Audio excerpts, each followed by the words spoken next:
Bismillahirrahmanirrahim. Tasawur yang salah, gambaran yang salah.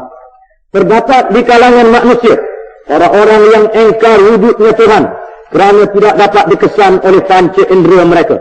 Dengan mereka menjadikan panca indera sebagai alasan dan berasaskan kepada kebendaan semata-mata. Di mana terdapat di kalangan manusia yang engkar akan wujudnya Allah kerana duduk pegang kepada panca indera yang ada pada dia. Iaitulah duduk pegang, duduk percaya ke mata, duduk pegang kepada telinga, duduk berdasarkan kepada perasaan dia sahaja. Duduk berdasarkan kepada panca indera, penglihatan, pendengaran dan seumpamanya semata-mata. Dengan pendapat yang singkat, dengan fikiran yang pendek, tanpa menyedari, dengan dia tidak sedar, sejahil-jahil manusia yang bersifat fitrah, yang bersifat semula jadi, dan melihat sekelilingnya, menyedari wujudnya Tuhan. Manusia yang jahil yang duduk dalam hutan tu percaya kepada Tuhan bila dia lihat alam sekeliling dia. Oleh kerana itu, kalau orang tu tak percaya pada Tuhan, teruk no. Teruk kalau dia tak percaya pada Tuhan. Mereka menyedari akal itu ada dengan tanda-tanda yang lahir daripadanya. Manusia itu dia sedar bahawa akal dia tu ada. Padahalnya akal dia tak nampak. Orang kata akal dalam mana? Tak nampak akal tu. Kalau dia benar, tanda dia ada otak, bukannya akal. Bukannya akal, otak dia ialah tanda. Dari mana akal? Yang dikatakan akal itu? Yang dikatakan akal itu ada. Tetapi di mana tanda-tandanya?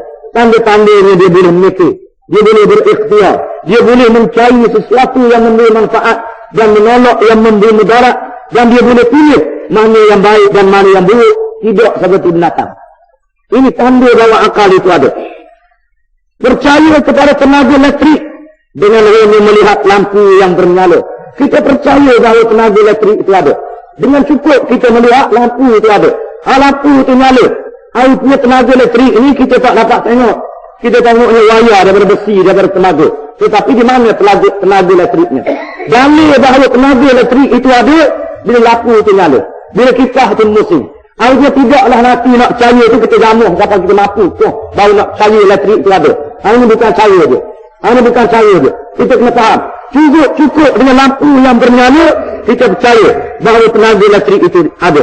Sifat semula jadinya percaya kepada Tuhan. Dengan memandang alam sekelilingnya sahaja. Cukup dia tengok alam sekeliling. Dengan kejadian alam ini, cukup dia percaya kepada Tuhan. Hanya manusia yang tidak tahu kemampuan panca inderanya.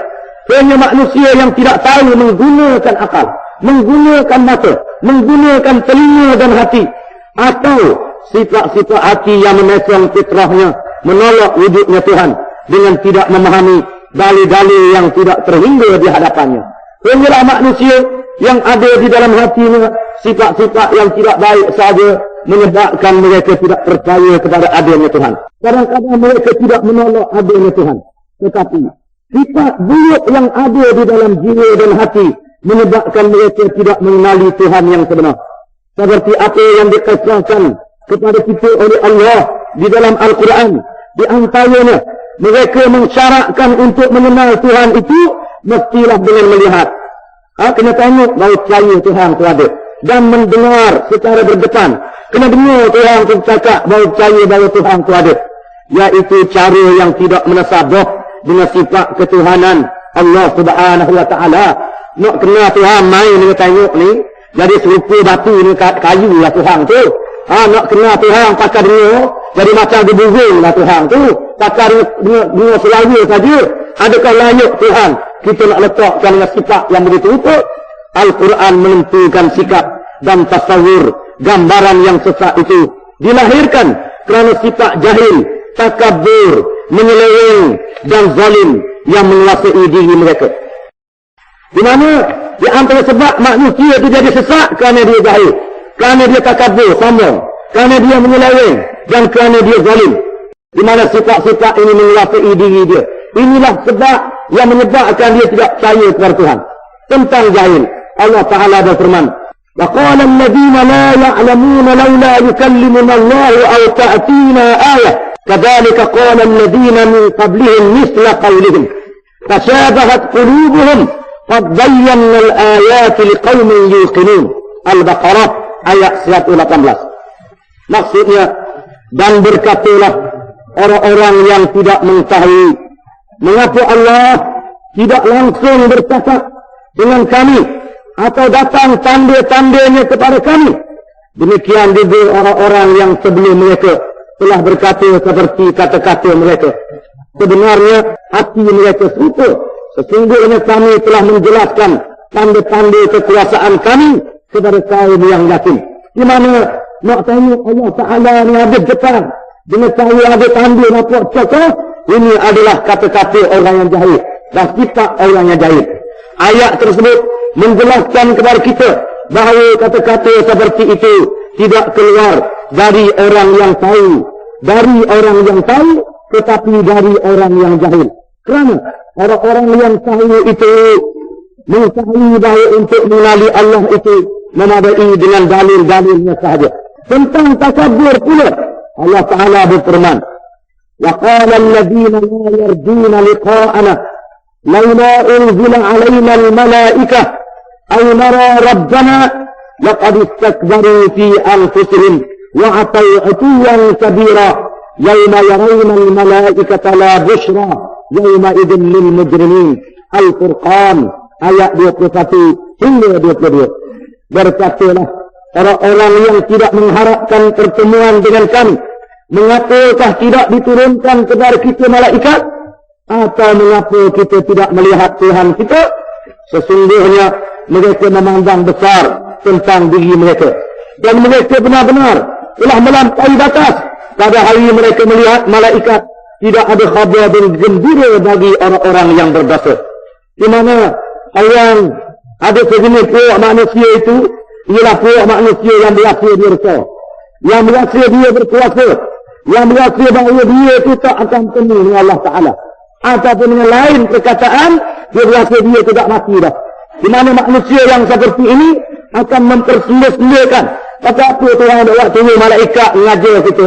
Kalau manusia mengajar kita tak masalah apa, kerana manusia ni serupa macam kita juga. Kalau mari malaikat barulah kita percaya sikit. Di mana ini adalah sifat orang yang takabur dan sombong. Di mana sifat takabur dan sombong ini menyebabkan orang itu tidak percaya kepada Tuhan. Ayat di atas menunjukkan bahawa sifat takabur itu menyebabkan manusia itu berfikir tentang Tuhan secara yang menyesatkan dan tidak menampakkan baginya jalan yang betul. Sehingga dia tidak nampak jalan yang betul. Dan sifat orang yang takabur ini kadang-kadang kalau dia tahu pun dia, kalau dia tak tahu pun dia tak tahu. Ini di antara sifat orang yang takabur. Sehingga dia tidak tahu bahawa dia tidak tahu. Kalau dia jahil, maka jahil dia merakak. Jahil yang berpusing. Artinya tidak tahu bahawa dia tidak tahu. Dia jahil bahawa dia itu jahil. Dia tidak sedar bahawa dia itu jahil. Dan dia berasa dia tanda sama. Dia berasa dia bijak sama. Dan sifat-sifat yang seperti ini boleh menyebabkan orang itu menjadi kufur. Allah Subhanahu wa Ta'ala menceritakan kepada kita tentang penyelewengan Fir'aun. Wa qala Fir'aun ya Haman ibni li sarhan la'alli ablughu al-asbab as-samawati fa'attali'a ila ilahi Musa wa inni la'azunnuhu kadhiba wa kadzalika zuyyina li Fir'auna su'u 'amalihi wa sadda 'anis sabil. Al-Mu'min ayat 36 hingga 37. Dan berkatalah Fir'aun, hai Haman, buatkanlah bagiku sebuah bangunan yang tinggi, supaya aku sampai ke pintu-pintu, yaitu pintu-pintu langit, supaya aku dapat melihat Tuhan Musa, dan sesungguhnya aku memandangnya seorang pendusta. Demikianlah dijadikan Fir'aun memandang baik perbuatan yang buruk, dan dia dihalangi dari jalan yang benar. Wasudda 'anis sabil, dan dia dihalangi dari jalan yang benar. Di mana ayat ini menunjukkan penyelewengan Fir'aun. Fir'aun menyeleweng. Di mana penyelewengan yang ditunjuk itu sehingga sampai kepada peringkat dia nak buat bangunan yang tinggi sampai ke langit supaya dia boleh tengok Tuhan duduk atas langit, kata dia. Tentang zalim pula Allah Subhanahu wa Ta'ala berfirman, wa id qultum ya Musa lan nu'mina laka hatta nara Allah jahra fa akhadhatkum as-sa'iqatu wa antum tanzurun. Al-Baqarah ayat 55. Dan ingatlah ketika kamu berkata wahai Musa, kami tidak akan beriman kepadamu sebelum kami melihat Allah dengan terang. Kerana itu kamu disambar petir sedangkan kamu menyaksikannya.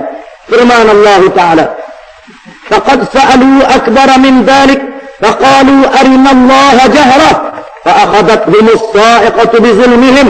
An-Nisa ayat 153. Maksudnya, maka sesungguhnya mereka telah meminta kepada Musa yang lebih besar dari itu. Mereka berkata, perlihatkanlah kepada kami akan Allah dengan nyata. Maka mereka disambar petir kerana kezaliman mereka. Di mana ayat ini adalah tidak kena pada tempatnya mereka meminta begitu. Di mana dalam ayat ini Bani Israel meminta supaya mereka boleh tengok Allah Subhanahu Wa Taala dengan cara terang. Padahal Bani Israel ini adalah puak yang beriman, yang telah diselamatkan oleh Allah Subhanahu Wa Taala, yang telah diberi nikmat oleh Allah dengan nikmat yang tidak terhingga apabila mereka diseksa oleh Fir'aun. Walaupun dalam keadaan begitu Allah Ta'ala buat, Allah Ta'ala beri dan kurangkan kepada Bani Israel ini, tetapi Bani Israel telah meminta dengan permintaan yang kurang ajar, yang biadab, iaitulah mereka mahu melihat Allah dengan cara yang terang. Adalah tidak kena pada tempatnya mereka meminta begitu. Bahkan sikap yang demikian merupakan kezaliman terhadap kebenaran. Di mana sikap yang begitu menunjukkan zalim mereka terhadap Tuhan. Mereka berlaku zalim terhadap kebenaran yang ditunjuk oleh Allah Subhanahu Wa Taala. Apa lagi? Mereka yang meminta itu belum lagi kering kaki mereka melalui lorong-lorong yang dijadikan oleh Allah di dalam laut yang dalam menyelamatkan mereka dari buruan Fir'aun. Apa lagi? Kaum yang bercakap ini adalah kaum yang telah diselamatkan oleh Allah.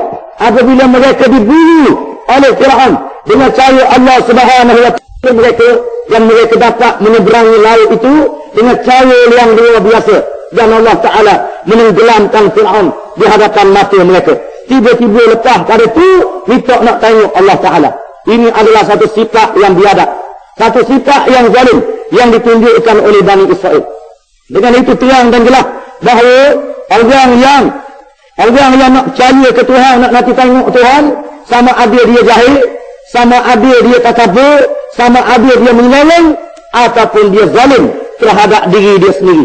Di mana sifat-sifat itu adalah merupakan sifat-sifat yang tidak baik, yang tidak layak bagi kita untuk kita nak letakkan pada Allah Subhanahu Wa Taala. Wallahu a'lam.